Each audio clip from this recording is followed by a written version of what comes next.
All right, Virginian U.S. history, welcome back. So, today we're going to be continuing our discussion on the emergence of modern America with the progressive movement. So, these are basically our ways of solving the problems of immigration, urbanization, and industrialization. So, let's go ahead and get on in. So, we're going to see a lot of contradictions during this time period. Agriculture is expanding, and we're going to see things like this being accomplished through wars against the Indians of the Great Plains, and this is going to have new Native American policies.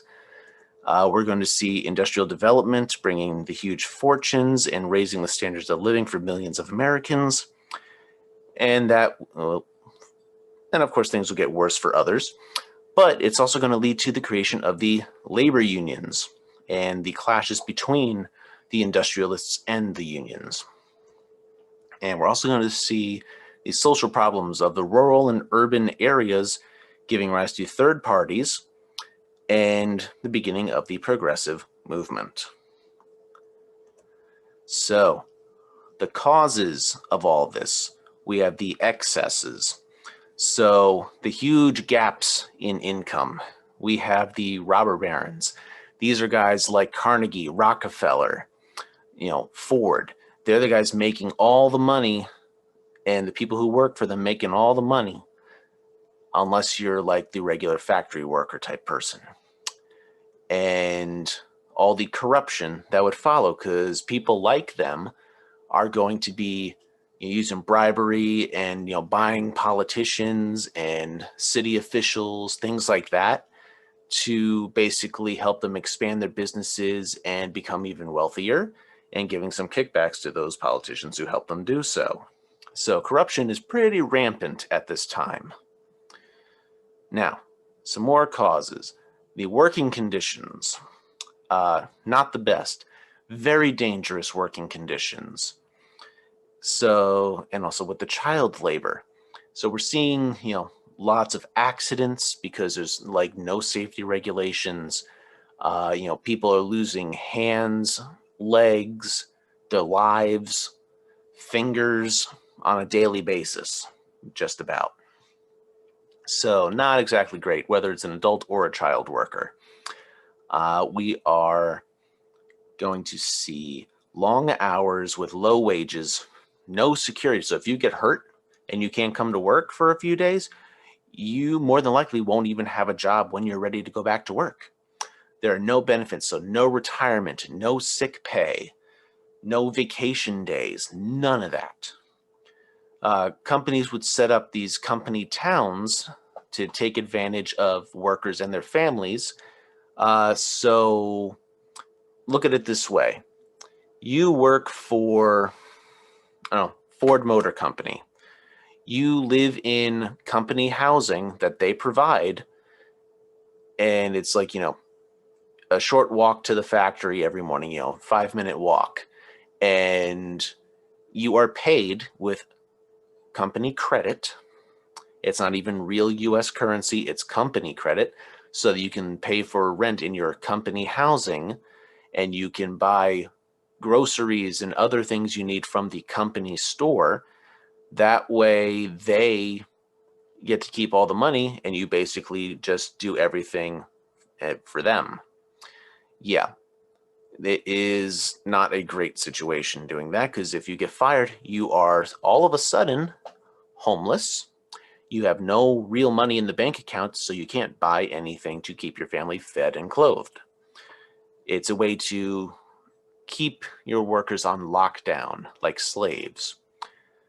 Now, inequality for the employment of women is very rampant during this time as well. So yeah, it's just not a great overall situation for the lowly workers. But we're going to see progressive presidents who are going to try and work towards correcting a number of these issues. So we have like Teddy Roosevelt, who's going to offer the square deal. He's going to emphasize social reform, attacking the unfair business practices, and we're going to see him being the most closely associated president with the progressive movement, working for the progress of correcting these wrongs. William Howard Taft, he was just a failure at this. He didn't really accomplish anything. Wilson, he's going to work towards reforming the banks, the tax situations, and businesses. So, not bad, not as effective as Roosevelt, but Wilson, yeah, he got some work done on more of the business side of things. All right, so now we're going to watch a quick little video on Teddy Roosevelt because he's arguably one of the better presidents that we have had. Introducing the macho man president who spoke softly and carried a big stick. Here are 5 facts about Theodore or Teddy Roosevelt.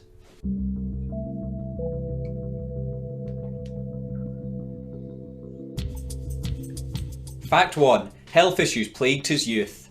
Despite his robust and active later life, Roosevelt struggled with severe asthma and health problems during his youth. He also experienced horrific nighttime asthma attacks, to which doctors told his parents there was no cure. It was Roosevelt's father who encouraged the boy to train and strengthen his body.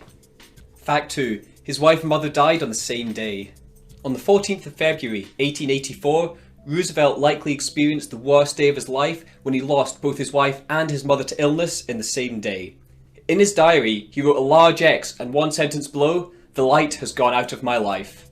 His grief was so immense that he felt unable to care for his young daughter and left her in the care of his sister for 3 years. Fact 3. He was a cowboy. Teddy was very serious about his life as a cowboy. Not only did he learn how to ride, hunt and rope, but he also fulfilled the role of deputy sheriff. In one instance, he chased 3 outlaws, captured and watched over them for 40 hours without sleep by reading Leo Tolstoy books to stay awake. Fact 4. Even bullets couldn't stop him. Roosevelt was shot shortly before he was due to make a speech. The bullet passed through the steel eyeglass case and 50-page speech he was carrying, which likely saved his life. He continued with the speech with the bullet lodged in his chest, telling the audience, "It takes more than that to kill a bull moose." Fact 5. His daughter was a troublemaker.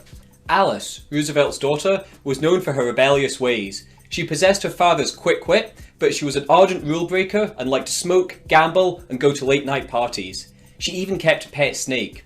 Roosevelt said of her, "I can run either the country or I can attend to Alice, but I cannot possibly do both."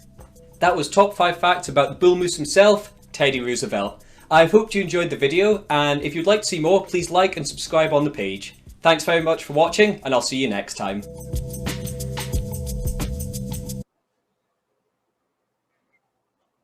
All right, so moving on, let's get into the goals of the progressive movement. So, making the government controlled by the people the way it was originally intended, guaranteeing economic opportunities through government regulation, so fairer practices business-wise, and elimination of social injustices, so maybe a more survivable living wage type of deal. Now, the accomplishments that they were able to get. In local governments, we are going to see new forms to meet the needs of increasing urbanization.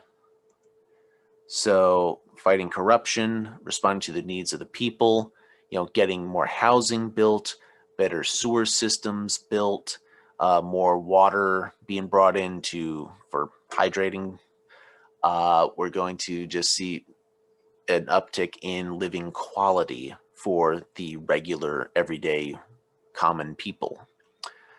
In state government levels, we're going to see the referendum introduced, which allows people of a state to vote directly on legislation, so laws that they want passed.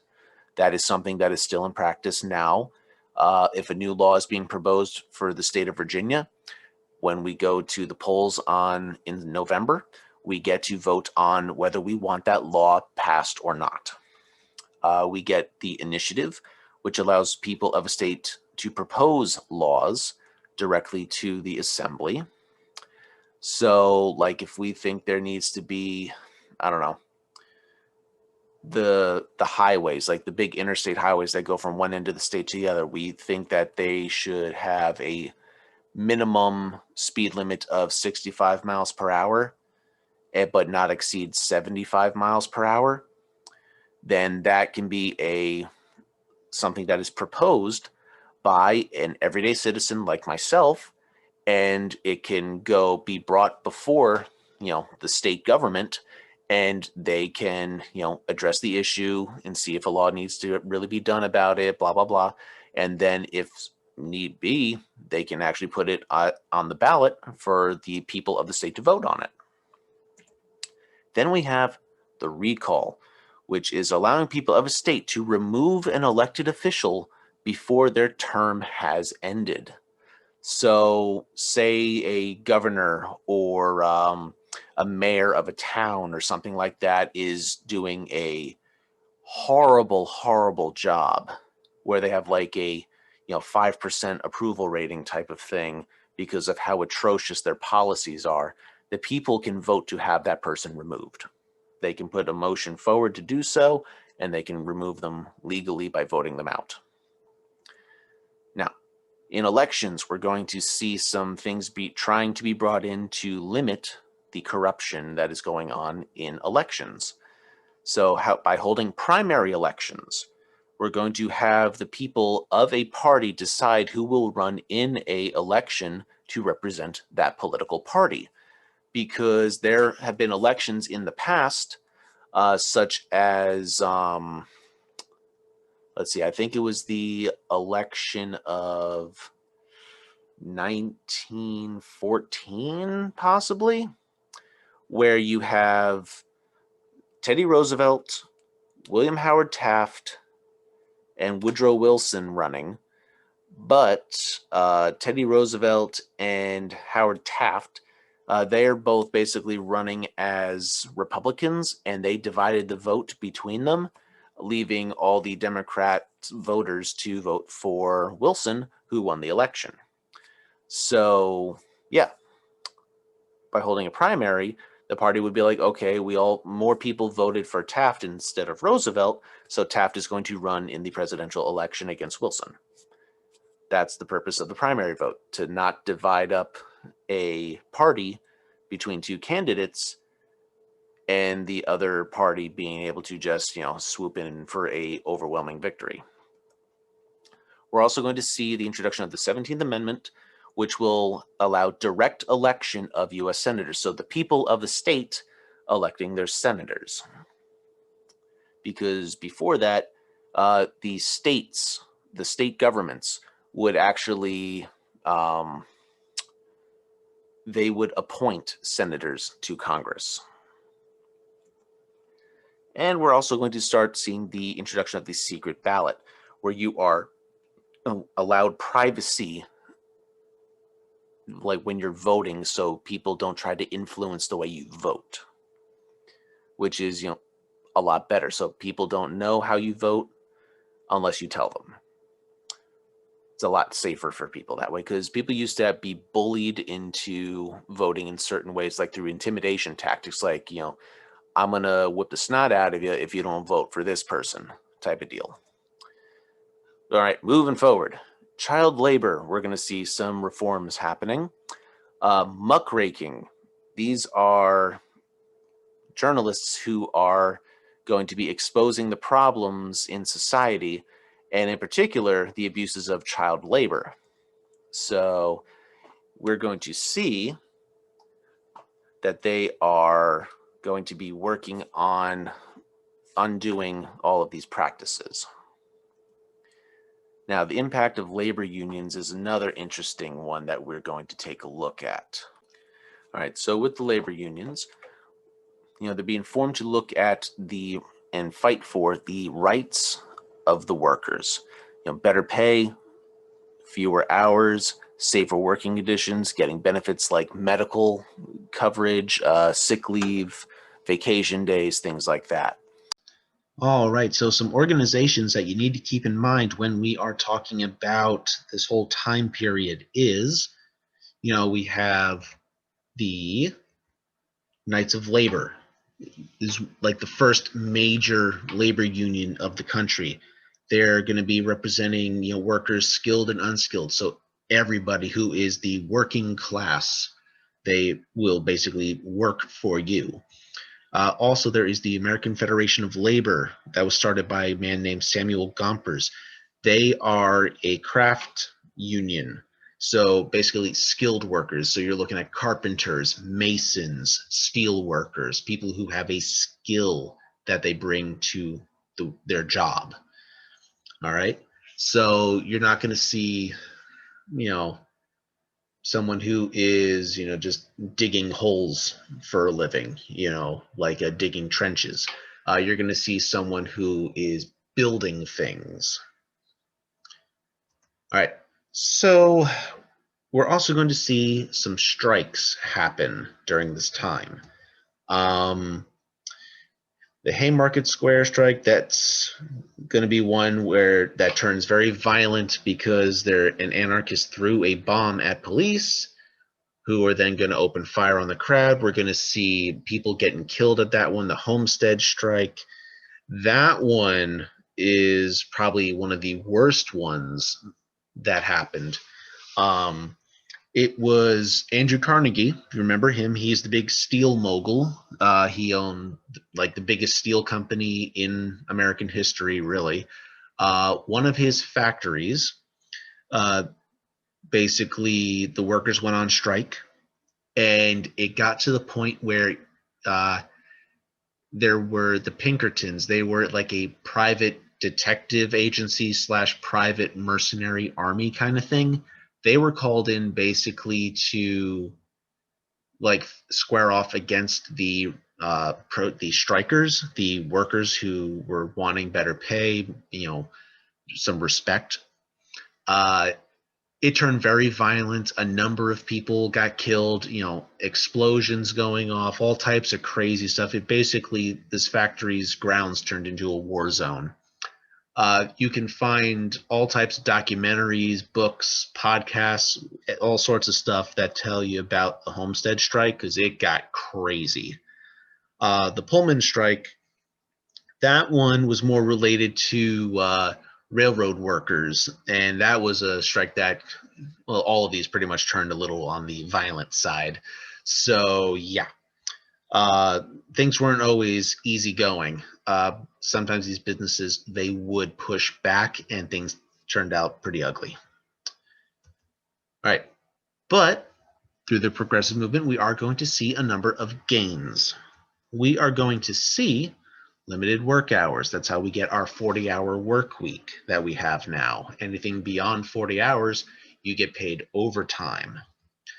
We're going to start seeing regulations on work conditions. So that's like safety regulations. If you work in construction, you have to wear a hard hat. You have to have like secure ropes so you don't fall off of a building. Things like that. You have to be allowed to take breaks so you don't fall asleep on the job and kill yourself by accident. We're going to see the rights of unions to exist being preserved. So these are all good things because these organizations, they fight for the rights of the workers so that they don't get taken advantage of. All right. So we're also, during the progressive movement, going to see antitrust laws. So a trust is basically like those big companies like Carnegie Steel or Rockefeller's Standard Oil Company. These trusts are basically being set up to restrain the abilities of these major companies. So, like the Sherman Antitrust Act prevents any business structure that restrains trade. So monopolies, companies can't be so big that they control the entire market. That is what they are fighting for. Though the Sherman one was unsuccessful, people couldn't really enforce it. So about 24 years later, with the Clayton Antitrust Act, we're going to see some more success. So it's going to expand the Sherman, and it's going to outlaw price fixing, where these companies, they set the prices and that's what it is for everyone across the board. So now you can have competition between companies. So like if I'm selling gas for $2.25 a gallon and the guy down the street is going to sell it for $2.10, yeah, he's going to start getting some more business because it's 15 cents cheaper per gallon. So that makes a big difference in profits, right? Now, women's suffrage is also going to be a big event that happens during the progressive movement, because we are seeing a lot of new things happening. The women's suffrage movement really was the beginning of what we think of a modern protest. The picket signs, the chants saying, like, no, no, we won't go, things like that. A lot more peaceful in the nature that they are being done in. They are going to have very strong leadership in the women's suffrage movement of the early 1900s, the late 1800s, especially with women like Susan B. Anthony, which, if you know your American currency, you know that she is immortalized on, some coins like the Susan B. Anthony dollar, which is a dollar coin that is just a tiny bit bigger than a quarter, like in physical size. Right? This movement is also going to encourage women to enter the workforce during World War I. All right, so 1914 to 1918, getting women out of the house into the factories, making bullets, making uniforms, making weapons to keep our guys that are fighting safe, hopefully. All right, now this movement is going to result in the 19th Amendment to the United States Constitution. 19th Amendment in 1920. Women get the right to vote. All right, so going through some amendments besides that one. The 16th Amendment was a progressive income tax. It's going to make taxes a little bit more manageable for people to pay. The 17th Amendment gives us the direct election of senators. They're no longer appointed by the state governments. The 18th is banning the manufacture, sale, and transportation of alcohol. That is the Prohibition Amendment. And then we have the 19th, which grants women the right to vote, 1920. So that one is over 100 years old now. All right, so interest in the progressive reforms and movement would fall by the wayside. It would come to a halt for the most part because of World War I.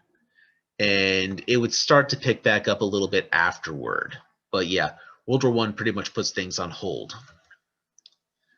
All right, that is where we're going to stop for today, and we will come back next time with a lot more new information. See you then, guys.